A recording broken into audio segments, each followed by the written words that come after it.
What's up everybody and welcome to the channel. In today's video, we are going to go over 5 things you should not be doing in your single clutch automated manual transmission. Now, what in the world is an automated manual transmission? They are not very common. These were the cars that came out in the early 2000s before we ever saw the dual clutch paddle shifting transmissions. So the Lamborghini E-Gear, Ferrari's F1, BMW's SMG. So basically it is literally a stick shift transmission with hydraulics. So the transmission in this Gallardo E-Gear is the same physical unit that is in the 6-speed standard transmission. So basically the E-Gear, especially in Lamborghini Gallardo, same with the Aventador, it's going to use electronics as well as hydraulics to manually shift the transmission. You use the paddle shifters to upshift and downshift, and then a few buttons to change gears from an automatic mode, reverse, neutral, things like that. So first thing on the list is, how do you shift?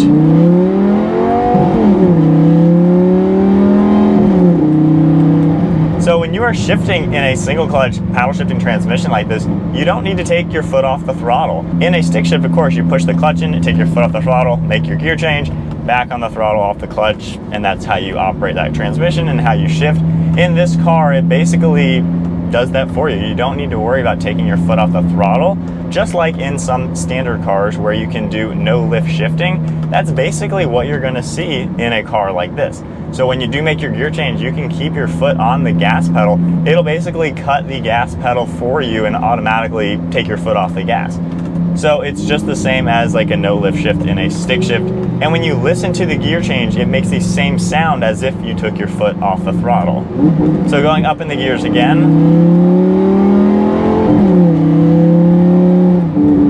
you can hear the throttle input increase and decrease in between shifts. So it's automatically going to do that.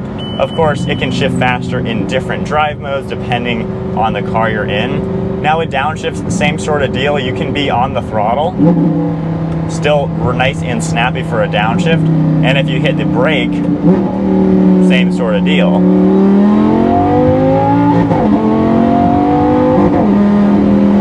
And that was keeping my foot on the throttle the entire time. So you don't have to worry about taking your foot off the gas like in a stick shift. You can just keep your foot pegged.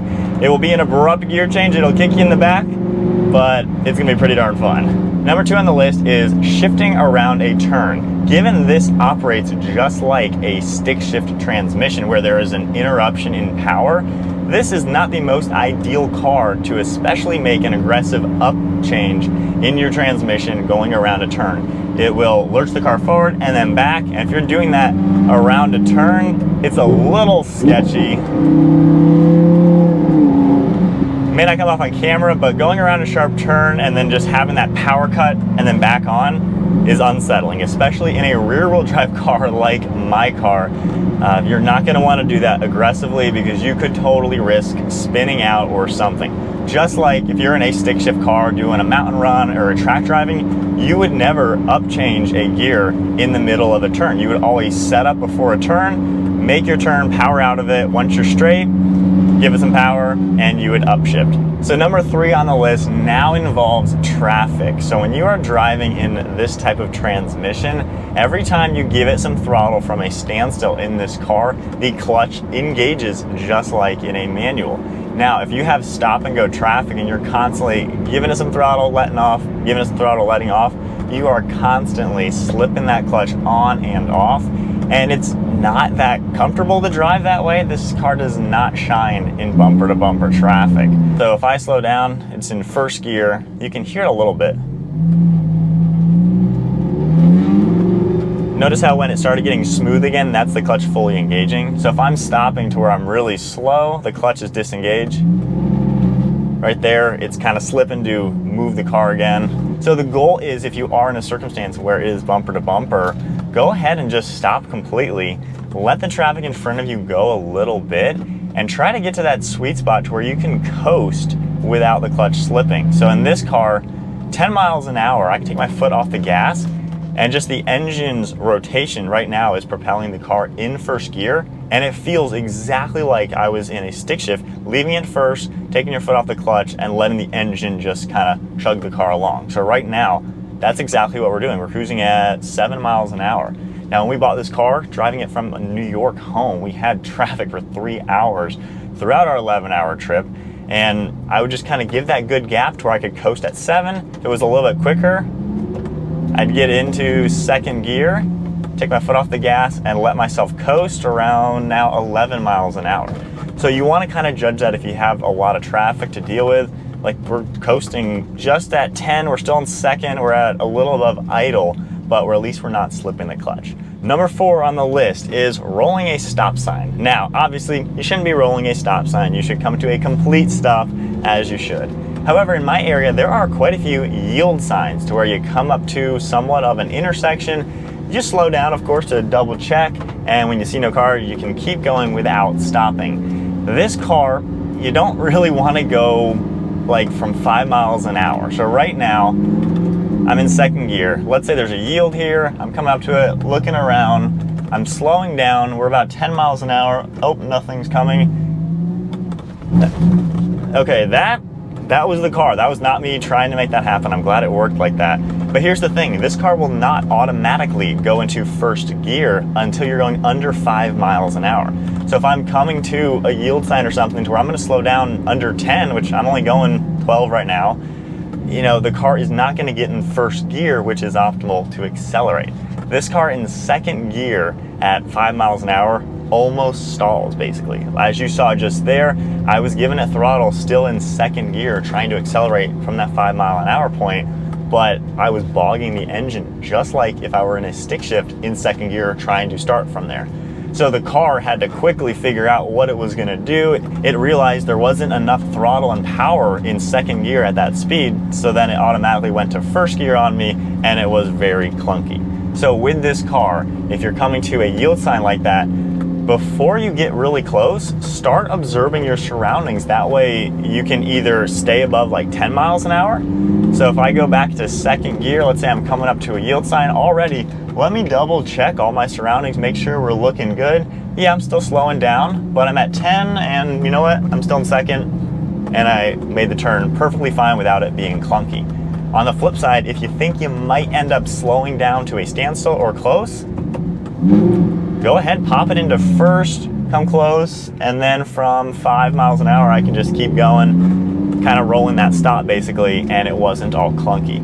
So you really have to operate this car as if it were a stick shift and place those gears correctly. Now, if I go into automatic mode, it kind of does the same thing. Even in automatic, slowing down, we're in second gear, and luckily that was like 9 miles an hour, so I still had plenty of power. But if I try to slow down to like 5 and go again, it took a second, went into first gear. So number 5 on the list has to do with parking and hills. How do you park a car? There's no park button like your typical vehicle. So with this car, you come to a stop, you can park it in neutral. This car, you pull both paddles, we're into neutral, pull the manual brake, shut it off. So you heard that very loud beep. That's this car telling me, hey, you just parked this car in neutral.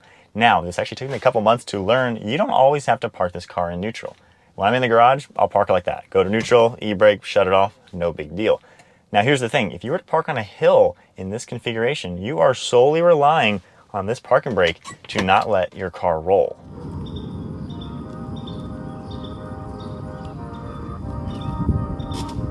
Yeah, cars, they can roll away really easily. So as you can see, these cars can roll away just like in a stick shift. Most of the time in your manual car, you're not going to park it in neutral unless you are perfectly on flat ground in your garage, things like that. So with this car, if we go ahead and turn it back on,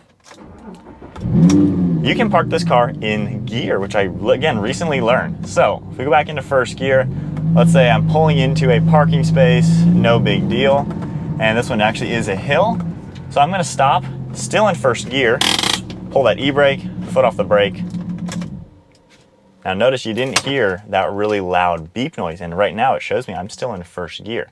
Now with this car, one thing I notice every time I open the door, you're going to hear the hydraulic pumps prime.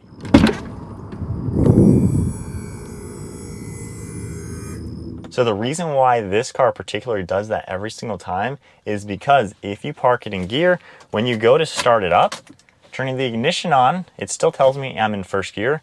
When I put my foot on the brake and actually start it, it's going to go ahead and put this car right into neutral. That's why that hydraulic pump primed, because it now needs to make a gear change with no engine.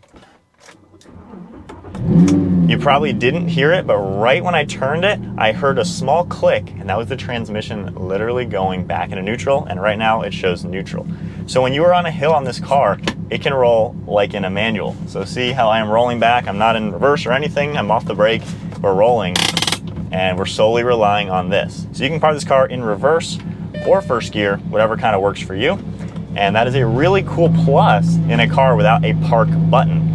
Now, what about starting from a hill? Since we're already talking about some hills, this car, the Gallardo, does happen to have a hill start assist. So when I come up to a hill with my foot on the brake, if I take my foot off the brake, notice how we're not moving at all until just now. So there is a time limit, just like in most stick shifts, where it will time out. So again, foot on the brake, if I take it off as if I were to start, you notice how it takes a minute and then the car will start to roll back.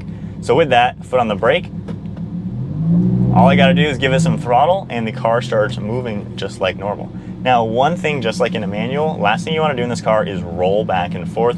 Use the brakes to stop the car. If you're parked on a hill in traffic, use your foot on the brake, no big deal.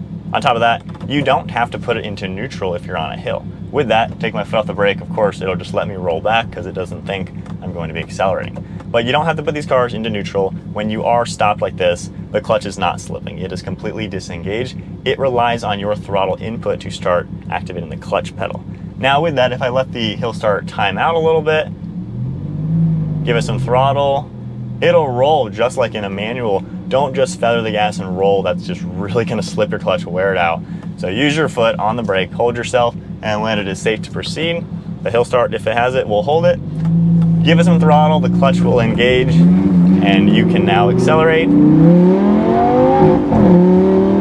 and drive this incredibly raw mechanical transmission. But those are kind of the 5 tips with a single clutch automated manual transmission. Primarily, you know, these are the quirks on the Gallardo and the best ways to drive this car very smooth. These are super fun to drive, very raw cars. Again, not too common. I love the character of it. It gives you the manual sensation with some ease of an automatic, but just a totally different experience. And this is before the dual clutches kind of refined these flappy paddles. So there you guys go. Hope you enjoyed the video. If you did, give the video a thumbs up, hit that subscribe button. Stay tuned for plenty more content, and I'll see you all in the next video.